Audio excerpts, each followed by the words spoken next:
Bonjour à toutes et à tous. On a tous déjà, au moins une fois, parlé à son téléphone ou à une enceinte connectée. Mais et si cette conversation devenait réelle? Aujourd'hui, on va explorer ensemble le futur de la voix. Comment on est en train de passer de simples commandes à des dialogues si naturels qu'ils pourraient carrément redéfinir notre relation avec la technologie. Imaginez juste un instant. Un monde où la technologie ne fait pas qu'obéir. Non, elle nous comprend. Elle comprend nos intentions, nos émotions, même nos besoins non formulés. C'est vraiment la grande question qui va nous guider aujourd'hui.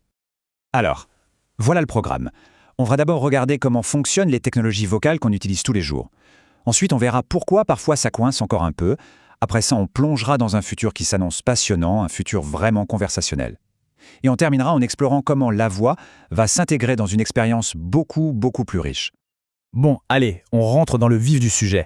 Concrètement, comment ça marche quand on parle à une machine? Qu'est-ce qui se passe sous le capot? En fait, tout part de ce qu'on appelle l'interface vocale.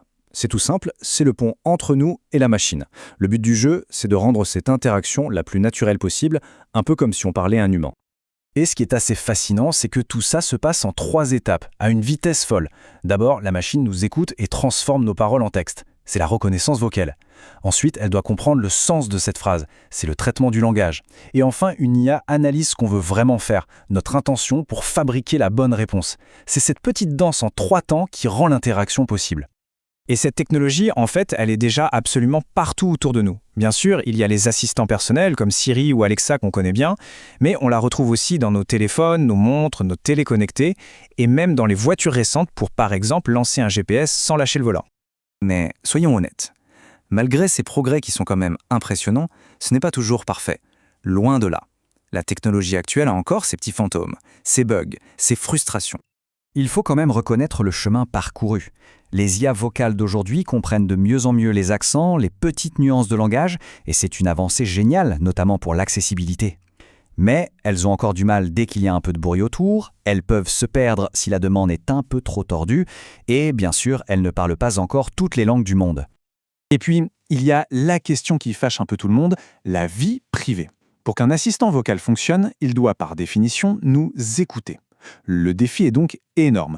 Comment s'assurer que nos données, que nos conversations restent privées et sécurisées? C'est vraiment un obstacle majeur qu'il faudra surmonter. Allez, assez parlé des problèmes, on va maintenant se tourner vers l'avenir, parce que le futur de la voix s'annonce radicalement différent et bien plus puissant. La première grosse révolution qui arrive, c'est l'hyper-personnalisation. Là, on oublie l'outil générique qui répond à tout le monde de la même façon. On parle d'un assistant qui apprend à nous connaître, mais vraiment nous connaître. Imaginez un peu, un assistant qui apprend nos habitudes. Il pourrait nous proposer le meilleur trajet pour le boulot avant même qu'on y pense, nous rappeler un truc important ou même, dans une maison connectée, adapter la lumière et la musique à notre humeur. L'idée, c'est que l'assistant n'attende plus nos ordres, il anticipe nos besoins. La deuxième tendance, c'est la qualité de l'échange. Fini les phrases un peu robotiques où on a l'impression de donner un ordre. Demain, on aura de vraies conversations. Et cette phrase résume tout. La prochaine étape, c'est la compréhension au-delà des mots. L'IA de demain sera capable de sentir l'émotion dans notre voix, de piger une blague, le sarcasme, un sous-entendu. Pensez-y, elle pourrait détecter qu'on est stressé ou fatigué et adapter sa réponse. L'échange deviendrait alors profondément humain. Mais attention, le futur ne se limite pas qu'à la voix. En fait, la voix ne sera bientôt plus qu'un des éléments d'une interaction beaucoup plus riche. On va aborder ici un concept clé pour le futur, les interfaces multimodales. L'idée, c'est de mélanger plusieurs façons d'interagir en même temps pour que l'expérience soit encore plus fluide et intuitive. Là, on est carrément dans la science-fiction qui devient réalité. Pensez à Minority Report ou Iron Man. On pourra parler à un assistant tout en manipulant des objets virtuels avec les mains, ou discuter avec un hologramme qui réagit non seulement à notre voix, mais aussi aux expressions de notre visage. C'est cette fusion d'essence qui va créer une immersion totale. Et on termine avec l'innovation qui est peut-être la plus personnelle, justement. C'est la possibilité de choisir l'identité même de notre assistant. Posez-vous la question, et si on pouvait choisir une voix calme pour se détendre le soir, ou une voix super dynamique le matin, ou encore plus fou, et si on pouvait cloner notre propre voix pour la donner à notre assistant? Eh bien, c'est ça la promesse de la voix générative, créer des voix uniques sur mesure, pour un lien encore plus fort entre l'humain et la machine. Au final, le point le plus important de tout ça, le vrai changement de paradigme, il est là. Jusqu'à maintenant, c'était à nous d'apprendre à parler aux machines, avec des mots-clés, des phrases précises. Demain, ce sont les machines qui apprendront à parler notre langue. L'interaction deviendra enfin plus simple, plus humaine, pour tout le monde.